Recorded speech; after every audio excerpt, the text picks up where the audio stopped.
Cia ini mau cerita tentang apa sih, Cia? Sebenarnya ada mistisnya juga ya, ada horornya juga. Cuma awalnya sih aku nggak percaya, tapi kan aku ngerasain jadi aku percaya. Sudah pacaran tuh lagi malam Jumat tuh aku inget tuh kan dia ngajak makan. Makan biasa, cuma makan nasi sama ayam geprek aja kan waktu Di itu lagi restoran? viral, iya. Nah, pulang-pulang kok badan lemes ya, sampai kayak gemeter gitu di motor. Jadi tuh di atap rumah tuh sering kayak ada bunyi. Ngomong tuh pelan-pelan, maaf ya, maaf banget. Kamu ada masalah ya sama orang?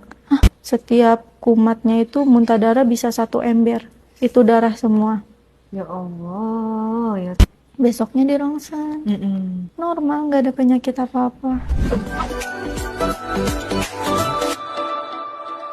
Namanya siapa nih aku panggilnya? Panggil aja Cia aja deh. Nama Cia. samaran ya? Iya, nama samaran Cia. Cia. Cia. Cia ini mau cerita tentang apa sih, Cia? Sebenarnya ada mistisnya juga ya, ada horornya juga. Cuma awalnya sih aku nggak percaya, tapi kan aku ngerasain jadi aku percaya. Aku juga sama nggak percaya kayak gitu-gitu. Maksudnya bukan kita nggak percaya Allah gitu apa ya, kita percaya gitu ya, Allah, malaikat gitu. Cuma yang kayak mistis-mistis kayak pelet, santet gitu ya. Apakah zaman 2024 itu masih ada? Masih. Masih. Dan saya ngerasain itu sendiri. Nah, ayo lo. Coba diceritakan Oke. bagaimana. Awalnya kan aku kenalan di media sosial ya, di Instagram. Nah, dia ngajak kenalan, seiringnya waktu ngajak ketemuan. Kamu kenalannya di Instagram. Instagram. Iseng banget kenalan sama orang Instagram. Iya ya. Nah, awalnya kenalan, kok ngerasa kayak cocok nih ngobrol, sering chat kan. Nah, pas dia ada waktu libur kerja, ngajak ketemu. Nah, ngajak ketemu di situ kenal, masih berteman tuh, berteman terus lama-lama dia ngungkapin perasaan. Nah, di situ kan awalnya aku pikir kan dia muslim, karena kan dia cerita aku muslim kata dia. Percaya dong. Nah, karena saya juga kan muslim. Benar nih ya, nggak bohong kata aku gitu. Terus kata dia, enggak kok beneran aku muslim nih, ada KTP-nya. Ditunjukin lah tuh KTP. Ya udah aku percaya. Seiringnya waktu berjalan kok ketemu orang ini kok aneh ya. Pas sudah pacaran tuh lagi malam Jumat tuh aku inget tuh kan dia ngajak makan. Makan biasa, cuma makan nasi sama ayam geprek aja kan waktu Di itu restoran? lagi viral, iya. Nah, pulang-pulang kok badan lemes ya, sampai kayak gemeter gitu di motor. Kan aku bawa motor. Kan kalau makan di restoran, kan kamu nyangkanya dari makanan itu. Nah, aku juga kurang tahu tuh awalnya. Aku kan sempat ke toilet, terus aku balik lagi makan biasa normal. Pas pamitan pulang, kok di tengah jalan tuh kaki aku udah mulai gemeteran nih. Pas sampai rumah, kata ibu, kenapa kok gemeteran? Nggak tahu, badan kayaknya nggak enak. Ya udah istirahat tuh di situ. Nah, seiringnya waktu, aku ingetin dong setiap hari Jumat, kamu sholat Jumat nggak? Oh enggak, aku lagi kerja. Oh ya udah, mungkin terlalu sibuk. Minggu kedua, nggak bisa, aku lagi ada meeting. Udah 2 Jumat loh ini. Nah, Jumat terakhir. Sholat Jumat nggak? Aduh, aku lagi nggak bisa, bos telepon dadakan. Nah, keesokan harinya tuh nggak lamanya aku ngajak ketemu. Terus aku bilang, kok kamu lama-lama mencurigakan ya? Aku bilang, kenapa? Boleh lihat KTP-nya nggak? Maaf ya kalau nggak sopan. Nah, ternyata KTP yang dulu dia tunjukin tuh KTP palsu. Dia dengan PD-nya dong, kok kamu nggak percaya? Aku kan Islam. Dengan PD-nya dikeluarin KTP, pas aku lihat, aku diem tuh. Islam ya? Oh, Katolik itu Islam, aku bilang gitu. Nah, dari situ tuh, hah, aku nunjukin KTP asli Salah. ya? Nah, Salah ini. langsung tuh dari situ aku bilang, aku nggak bisa ya kalau dibohongin. Aku bilang, aku maunya kenal kamu nih baik-baik. Jadi untuk menjalani hubungan, maunya juga baik-baik. Nah, ternyata di situ mungkin agak nggak terima gitu ya. Maksudnya, apa sih yang dipermasalahin dalam agama? Dia bilang gitu kan. Maksudku gini loh, sebelum terlalu jauh, kita udahin aja. Aku bilang gitu kan. Aku nggak terima, aku udah mau serius sama kamu yang gak gini caranya. Dia tuh sempet ngilang dulu tuh setahun. Dia bilang, aku masuk Islam dulu ya, tapi nanti aku balik lagi ke kamu. Aku bilang, kayaknya agama nggak bisa dipermainkan deh, cuma karena cinta. Aku bilang gitu kan. Nah betul tuh setahun dia ngilang, kita lost contact, udah dia ngabarin lagi, aku udah muslim nih, KTP aku ditunjukin. Nah udah tuh udah muslim, mau nggak lanjut lagi, aku serius sama kamu. Nah pas gitu dia ngajakin serius tuh di situ, mau nggak kamu nikah sama aku? Kok agak berat ya? Aku bilang yakin nih dapat restu, soalnya dari pihak keluarga aku tuh udah nggak bisa, maunya yang seiman. Kan udah Islam katanya. Dari orang tuanya. Nah pas di situ orang tuanya bilang, saya nggak mau ya, pokoknya kamu boleh nikah sama siapapun asalkan dia Katolik. Oke. Nah di situ langsung aku mundur aja deh, soalnya kan kalau di Islam itu kan cowok itu kan surganya di ibunya, aku nggak bisa nentang apapun itu, aku deh yang ngalah. Oh nggak bisa. Nah jadi aku tuh bikin supaya gimana sih dia benci nih sama aku jadi kayak galak, jutekin dia, cuek, dia tetap effort gitu, tetap berjuang kayak aku nih bener-bener cinta sama kamu. Nah sampai suatu ketika dia ngajak jalan tuh, gimana kalau kita omongin aja dua keluarga? Wah kayaknya nggak bisa deh, aku bilang. Nah pas di situ dia langsung gak terima. Aku tuh serius ya ngumpulin uang nabung buat ngelamar kamu, kok kamu malah kayak gini? Aku kan udah masuk Islam. Ya maaf nih ya, maaf sebelumnya, aku bilang, tapi tetap nggak bisa. Nah mulai itu perdebatan di situ. Kamu ngerti nggak? Dia bilang, ngerti apa? Aku tuh nggak mau dijodohin, kan dia dari seberang. Nah, kalau dari sana kan ciri khasnya nikah sama pariban ya. Nah kalau di sana tuh. Nah terus aku juga bilang, kakek tiriku juga dari sana. Dia kaget dong, aku nggak mau nikah sama orang sana. Kamu kan orang Betawi, dia bilang. Enggak, tapi aku juga ada kakek tiriku orang sana. Nah mulai dari situ tuh pokoknya janji sama aku. Nah dia salaman tuh Kak di situ. Awalnya aku mikir bercanda kali ini. Dia bilang gini, lihat aja ya, aku akan menghalalkan segala cara, kamu nggak akan bisa sama siapapun, dan tunggu aku, suatu saat nanti kita bakal ketemu lagi. Aku bilang, dia udah berucap gitu. nah terus aku bilang, jangan bercanda deh, ini nggak lucu, aku bilang gitu kan. Gini deh, aku doain kamu dapet cewek yang lebih baik dari aku, kamu juga doain aku dapet pria yang lebih baik dari kamu. Oh nggak bisa, aku udah suka sama kamu, dia bilang gitu kan. Loh kok nggak bisa?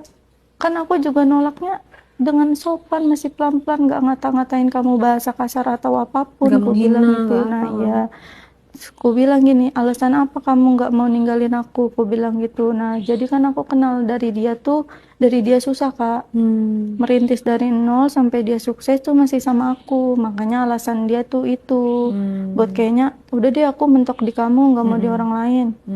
Aku tetap nggak bisa, apapun itu aku tetap nggak bisa, aku bilang gitu.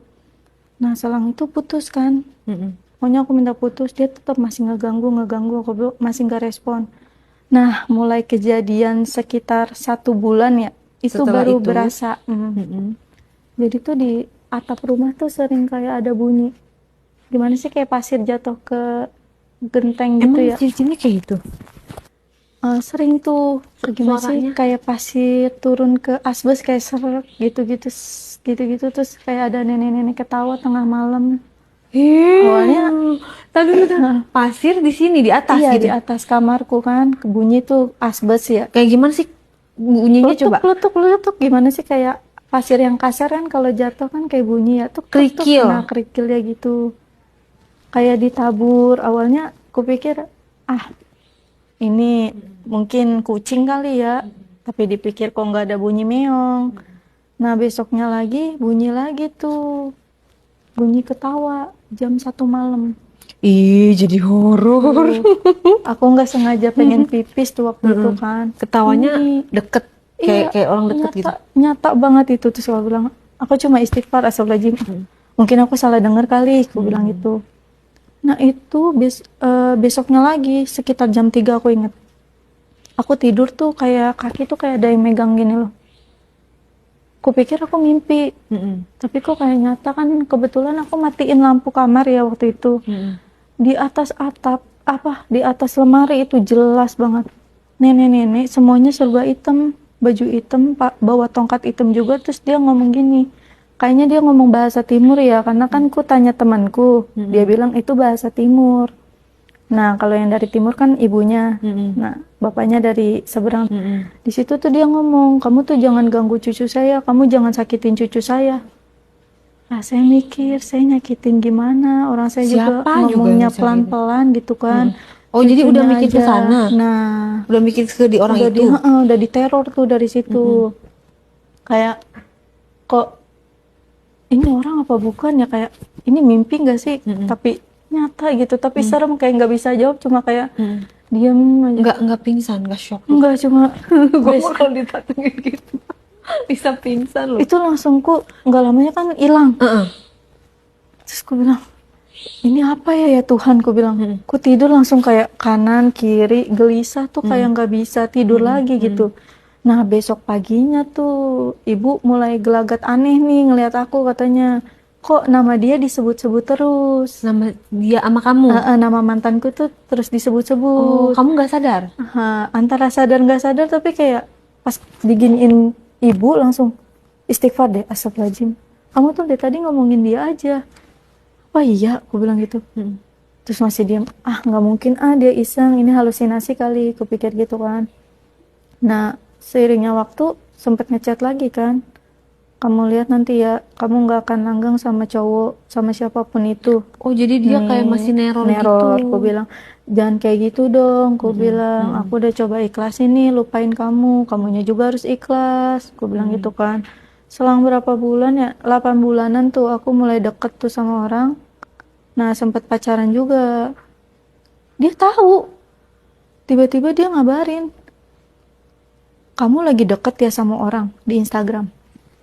Kaget dong. Wah kayaknya udah nggak beres nih, kayaknya aku blokir aja kan, aku hapus pertemanan udah. Jadi dia kayak bener-bener mantau Tahu, banget ya. dia tahu. Anehnya tuh dia tahu. Nah ternyata yang pas ngedeketin aku itu kan nggak sengaja, kita baru 4 bulanan deh kalau nggak salah, 4 bulan pacaran. Dia suruh datang ke rumah uaknya di Bogor. Kebetulan uaknya haji dan bisa baca pikiran. Pokoknya bisa baca deh. Pas nggak sengaja dia tuh diteleponin, dari 3 bulan pacaran sama aku tuh udah diteleponin ke Bogor deh, coba ke Bogor. Dia bilang, maaf Wak, lagi nggak bisa, lagi sibuk kerja. Nah ke titik 4 bulannya nih, dia ke Bogor. Dia bilang, Wak, kok aku ngerasa kayak nggak beres ya, kenapa? Jadi dia tuh sering dimimpiin sama aku, tapi ditarik sama cowok lain dalam mimpi itu. Nah dibacalah tuh sama uaknya, itu mantannya. Coba tanya deh ciri-cirinya sama nggak. Awalnya kan dia diem dulu dong. Pas nggak lama dari sana, masa sih Wak, nggak mau seujun nih, nanti dosa, dia bilang gitu kan. Ya udah tuh dia ngomong tuh pelan-pelan, maaf ya, maaf banget, kamu ada masalah ya sama orang. Masalah apa ya? Aku ngerasa aku nggak punya masalah, aku bilang. Masa lalu kamu nih belum ikhlas. Dia datangin ke mimpi aku, kata uak aku suruh ninggalin kamu, soalnya nggak beres juga kalau dilanjutin. Dia kuat, maksudnya magicnya tuh dia kuat, dia sampai pergi kemana-mana. Karena mungkin dari dukungan duitnya juga ya, yang kayak dia harus kesini nih, harus kesini. Terus gue bilang, astagfirullahaladzim, mau sampai kapan gitu kan. Terus gue bilang, nggak mungkin lah, masa aku bilang gitu kan. Bener, dia selalu neror, dia bilang. Nah dari situ diriku agak mengganjal nih. Kebetulan temanku pulang merantau dari Papua. Nah sama-sama orang seberang, dibaca lah sama dia, lu nih udah diikat, ibarat kata tuh kayak di kelahirannya dia, lu tuh udah diikat di sana pakai kepala suku gitu. Kayak dia tuh ngedatengin kepala suku, kepala adat buat ngikat. Jadi dia tuh udah dapet semuanya, foto lu, rambut lu, lengkap ya. Oh, emang kalau kayak gitu harus pakai rambut dia? Rambut, fotoku, rambutku, tanggal lahir. Aku bilang, waduh, semuanya pokoknya udah kena deh, kata dia. Kayaknya maaf nih, nggak bisa bantu, soalnya kan satu marga.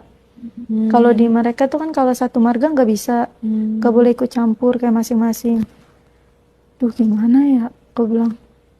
Sempet tuh cari juga ke orang, gimana ya, aku awalnya nggak percaya nih, tapi sering dimimpiin dia kan. Terus ya gimana ya, kata dia, dianya juga kuat, coba deh kamu berserah diri sama Allah. Ya dia kan Katolik ya, sebenarnya kan di Katolik itu kan nggak percaya, karena dia memang indigo anaknya. Dia jujur kalau dia indigo tuh waktu itu, yang diriku sempat desak juga, kok kamu bisa tahu sih gini, aku jadi curiga, kamu tuh sebenarnya siapa? Aku ini sebenarnya indigo. Emang ada ya anak indigo, aku bilang gitu kan. Sempet tuh ketemu lagi tuh setelah aku putus sama dia, aku bilang, kita baikan ya, baikan. Enggak bisa, kata dia, kamu harus nikah sama aku. Wah pokoknya setiap kamu kenal cowok pasti gagal. Terus gue bilang jangan kayak gitu dong, aku juga sempat trauma gitu kan. Ibuku juga udah khawatir karena kan dulu almarhum kakek juga diisengin sama orang karena warisan. Karena kan dulu zaman dulu kan kalau cowok itu warisannya paling banyak ya. Nah kakekku tuh diisengin, jadi dibikin muntah darah. Aish. Setiap kumatnya itu muntah darah bisa 1 ember, itu darah semua. Ya Allah, ya Tuhan. Nah ibuku trauma di situ. Jangan sampai nih anak aku dipelet atau disantet. Coba dia cari orang bisa kan gitu. Sempet tuh ibu juga nangis. Kenapa? Awalnya kan diriku nggak mau tunjukin ya. Waktu itu memang sering sakit kepala di jam 12 malam. Sampai Selalu jam jam 12? 4 subuh ya. Tuh rasanya kayak ditusuk-tusuk. Itu minum obat. Itu nggak ngaruh. Bener, Nggak itu ngaruh ya? rasanya kepala tuh kayak astagfirullahaladzim, ini aku sampai mikir negatif, ini kanker apa ya aku bilang. Tapi masa sih kanker nggak ada Selama berapa riwayat. lama? Sampai setahun itu aku ngerasain. Terus? Terus begitu, tapi paginya aku sehat kak. Pokoknya jam 5 subuh tuh aku sehat, sampai jam 6 maghrib tuh aku sehat kayak orang normal aja. Cuma makan aku ini berkurang nafsunya, jadi kurang nafsu makan. Terus muka aku di pandangan orang-orang tuh pucet. Kamu kenapa sih pucet? Aku pikirnya kan karena aku kurang darah ya. Jadi aku pikir kurang darah kali. Sering kayak gitu. Lama-lama kegep dong sama ibu, ngapain tengah malam minum bodrek sampai 2 gitu. Kata orang ini kepala pokoknya pusing banget. Dirongsang nggak? Udah nggak kuat. Akhirnya dicek tuh sama ibu. Ya udah dikerok kan, dikerok. Kok nggak merah kata ibu? Kalau masuk angin merah dong. Ya udah besok berobat. Berobat nggak ada penyakit. Malah dokternya nanya balik, ibu kayaknya anak ibu punya penyakit bawaan deh. Enggak bu, anak saya normal-normal aja kok dari lahir, nggak ada penyakit bawaan gitu. Nah udah, kok makin lama makin kayak kok anakku badannya kurus gitu ya, sampai dibeliin vitamin tuh sama ibu, sampai jamu beras kencur, tetap nggak ngaruh. Ketahuannya pas terakhir aku pagi-pagi mau kerja. Dulu kan aku kerja berangkat jam 7:30. Aku habis sarapan tuh baru minum, aku berdiri aku langsung muntah. Muntahnya udah kelepasan, gak kuat, aku gini. Nah aku diem dong. Ibuku langsung, ih jorok banget sih. Muntah aku ditaruh di tangan. Ditahan gitu ya? Aku diem tuh, Nggak berani gemeteran. bilang. Langsung, pasti lihat. Astagfirullahaladzim, ibuku langsung jatuh tuh lemas. Darah segini kak. Terus langsung kata ibuku, kamu punya penyakit paru-paru. Kan bapakku kan dulunya ngerokok, dipikirnya, apa ketularan ya? Enggak deh, aku bilang, aku biasa aja. Besoknya dirongsang. Normal, nggak ada penyakit apa-apa. Akhirnya ibuku diem tuh kayak ngelamun. Hari-hari tuh kayak pengen nangis tapi ditahan, kayak langsung tuh dia cerita, jangan sampai ya kamu kayak kakek kamu digituin. Kenapa emang? Gara-gara gini. Akhirnya karena kenal temen kan suka ikut ngaji-ngaji, coba deh minta tolong ibu bawa dong Cia ini berobat, ibu takut karena kan anak satu-satunya, ibu nggak mau kehilangan. Nah berobat lah tuh, diajak sama ke Bogor juga, tapi agak pedalaman arah ke Gunung Salak. Nah terus dibaca tuh sama dia, karena ada orang yang iseng mau ngancurin rumah tangga ibu bapakku. Mungkin di mata dia kelihatannya harmonis, waktu itu pengen buat berantakan. Tadinya tuh mau ngincer bapak aku, Tapi ya karena aku di situ posisinya lagi PMS, lagi lemah-lemahnya, bapak aku lagi keluar, aku yang kena. jadi bukan karena dari mantan kamu itu? Bukan, kalau yang santet itu dari orang lain, mau iseng ke bapak terus aku kena. Nah, terus? Makanya orang itu bilang jangan sampai ada yang tahu kalau lagi PMS, karena santet sama pelet itu cepet. Kalau buat ngirim-ngirim tuh di jam-jam lagi lemah ya. Nah udah tuh dari situ dibaca lagi sama dia, ada lagi satu hal, kenapa ada yang masih dendam sama kamu. Ku tarik napas dong. Dendam siapa? Cowok. Ku bilang iya. Kenapa?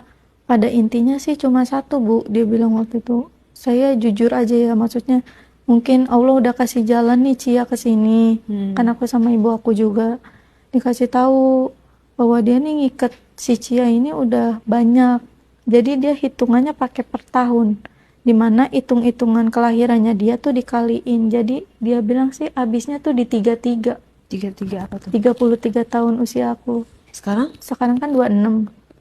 oh iya Nah jadi lama banget iya kata dia tuh kan karena sesuai permintaan expirednya dia, gitu ya. permintaan dia, karena kan setiap permintaan santet pelet itu kan ada waktu-waktunya, cuma kan balik lagi ke Allah, kalau memang belum umurnya pasti masih hidup, apapun itu pasti ada aja jalannya. Ibu saya kaget dong, jangan gitulah Pak, tolong dibantu, masa anak saya mau jadi perawan tua. Dia bilang enggak Bu, memang dari dianya kayak gitu, coba deh untuk cianya jaga jarak dulu sama cowok, kayak berteman aja, jangan pacaran. Pokoknya sinyal dia tuh kencang, kalau tahu nih ada yang mau deketin terus pacaran dia pasti datang Nah, gitu. selanjutnya Neror juga tuh dalam mimpi, tapi sering. masih sakit pada saat itu, masih sakit Kalau kepala. semenjak diobatin ke Bogor itu udah enggak. Cuma teror-teror di atas atap masih sering.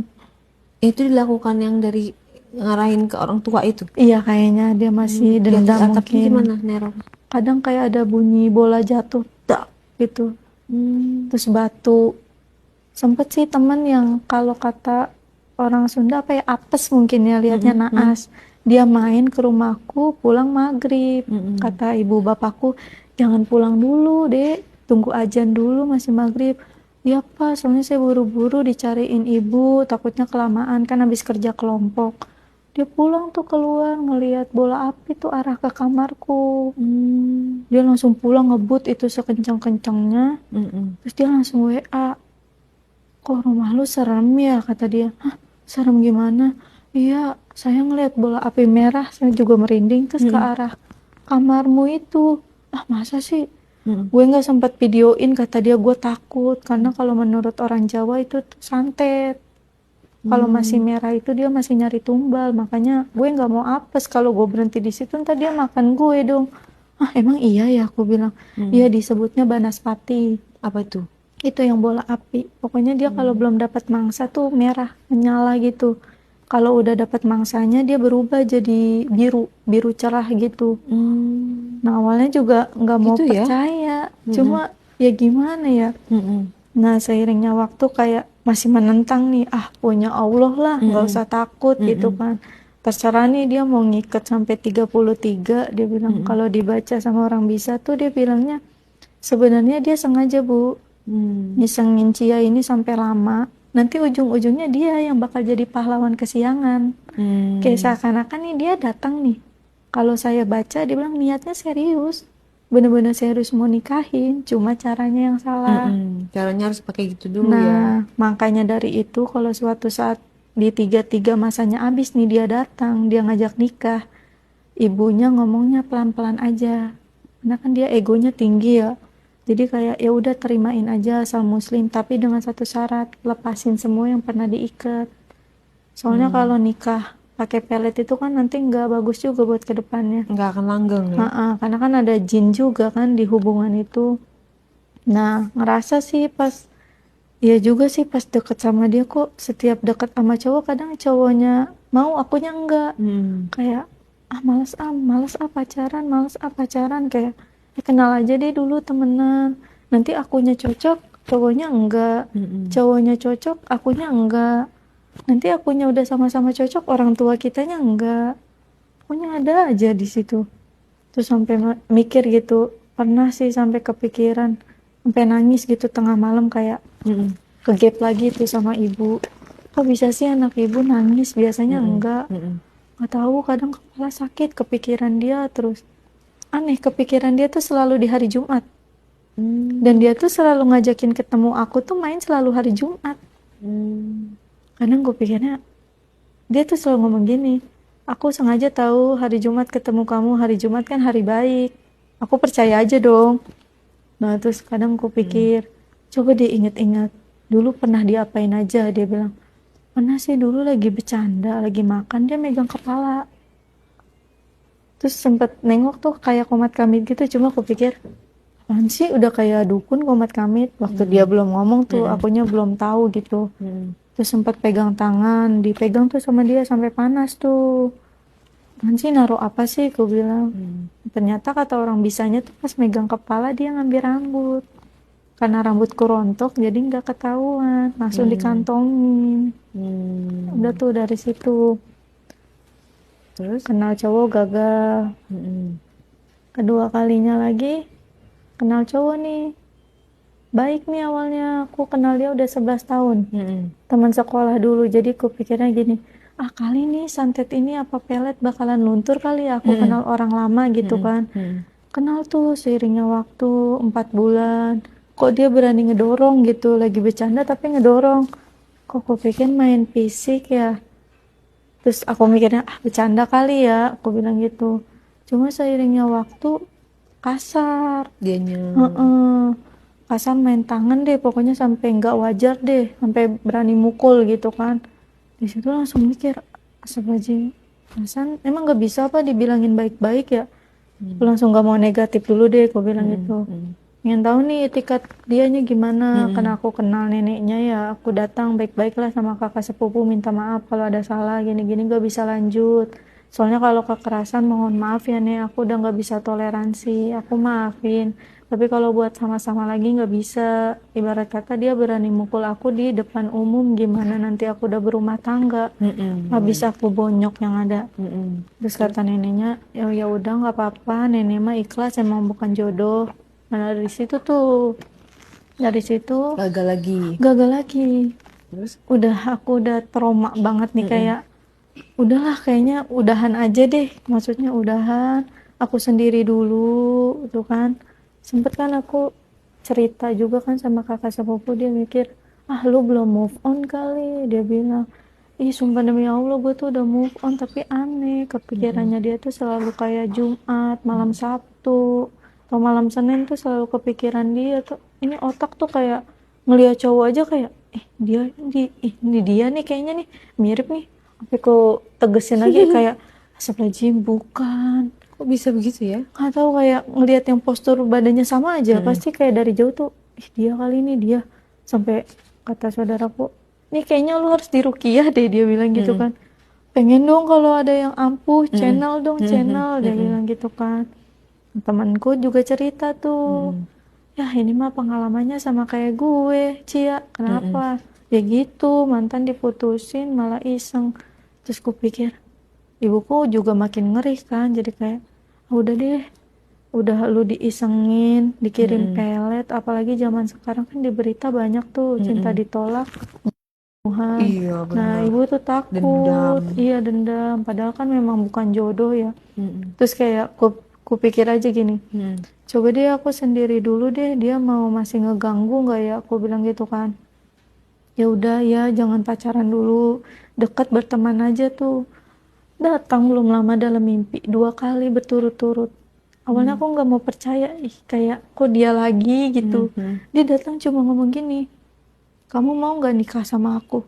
Dalam mimpi tuh aku cuma diem, kayak kehipnotis gimana sih, kayak nggak bisa jawab, cuma natap dong. Terus langsung sadar, langsung istighfar. Kadang kalau sempetin sholat malam ya sholat malam, minta petunjuk gitu kan. Sampai pada di mana tuh aku nyerah, di titik nyerah ya, kayak ya Tuhan ya udah deh pasrah. Kalau emang dia beneran jodoh ya udah datengin, tapi dengan versi terbaiknya. Karena aku juga nggak mau ngalah kalau soal agama. Aku masih tetap teguh Islam gitu, nggak mau pindah apapun itu. Kalau memang dia berkenan udah benar-benar mualaf dari hatinya, nggak pindah lagi semenjak kita berpisah udah berapa tahun yang lalu. Ya nggak masalah sih datang lagi. Soalnya akunya juga udah capek, kayak mamah tuh kayak mau nanya tuh tapi kayak nggak enak. Jadi kadang nyuruh kakaknya gitu, kayak nanya, kapan nih Cia berumah tangga? Udah cukup umur loh, masa gagal terus? Kapan ya tante ya? Aku bilang kapan ya, doain ya, aku bilang gitu kan.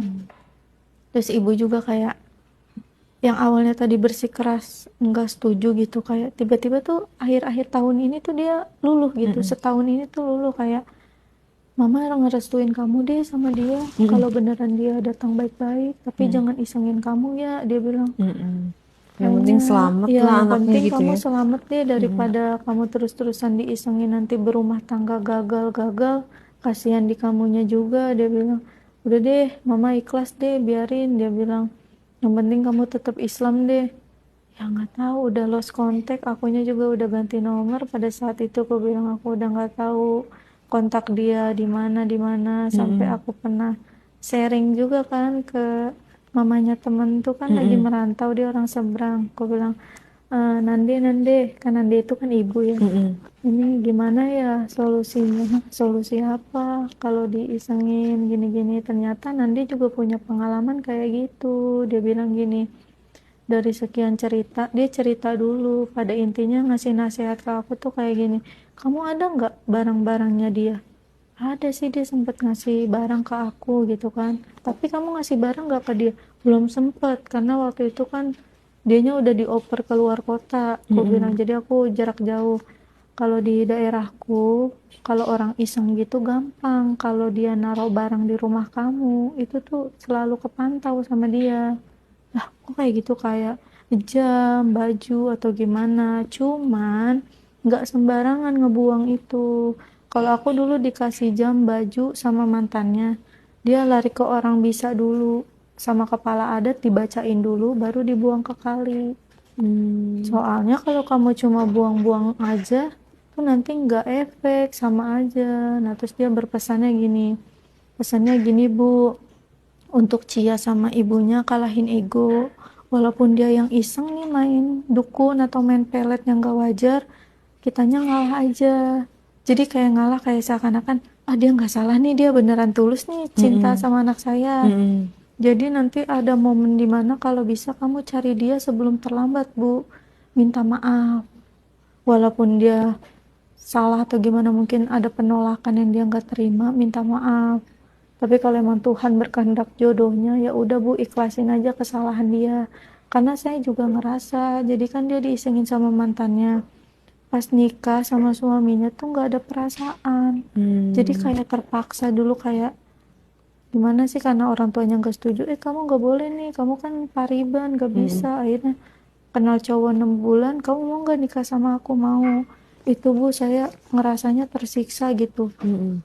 Kelahiran anak saya yang pertama, saya diteror terus dalam mimpi. Awalnya saya nggak percaya, sampai pada akhirnya kedua kali saya masih ngerasain, anak kedua, anak ketiga, saya sampai capek didatengin terus dalam mimpi. Mm-mm. Terus dia larilah ke gereja, Mm-mm. dia kanon, dia berdoa terus Mm-mm. sampai ada petunjuk di mana dia mimpi. Pas anak keempat tuh dia dimimpiin. Jadi lewatin jembatan cuma satu bambu, nggak ada pegangannya. Dalam mimpi tuh di belakangnya suaminya, di depannya mantannya. Mm. Tapi anehnya dalam mimpi tuh mantannya yang nolongin, kayak narik tangan saya, ayo kamu pasti bisa. Dia nengok dong ke belakang, sedangkan di belakang suami saya gitu, Mm-mm. masa saya tinggalin. Ditariklah tuh dia. Suami saya dalam mimpi cuma ngeliatin aja Bu, Mm. tapi dia bilang gini, aku udah ikhlas.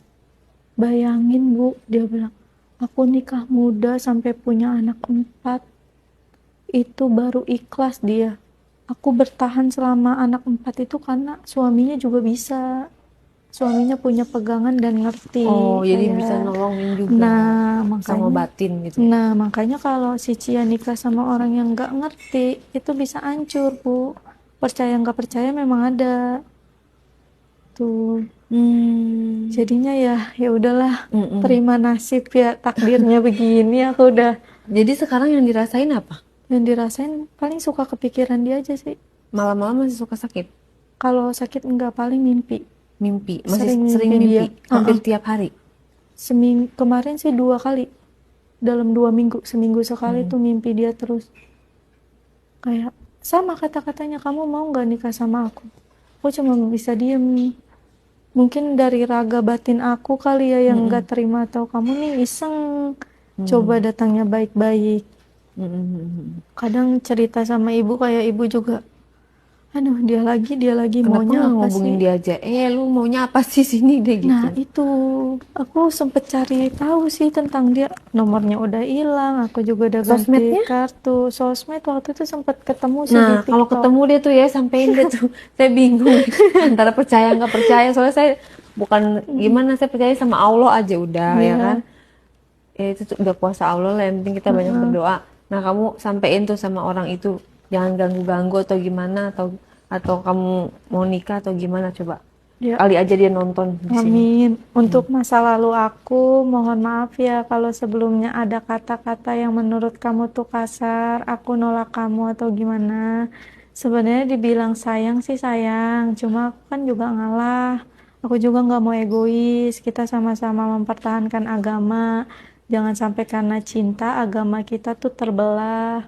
Aku nggak mau kamu jadi dibenci ibu kamu, aku juga nggak mau ibu kamu mikirnya aku tuh orang yang jelek lah di mata dia, maksudnya kayak ini nih karena cewek ini nih anak aku jadi ngelawan gitu kan, sebelumnya kan anaknya selalu nurut ya kan. Emang kalau gimana ya, kalau jatuh cinta terlalu dalam tuh emang berat ya, ibarat kata ya udahlah, intinya sama-sama ikhlas aja biar kita masing-masing bisa bahagia, udah sih intinya itu aja. Minta maaf yang sebesar-besarnya. Aku nggak tahu kamu di mana. Semoga baik-baik dan semoga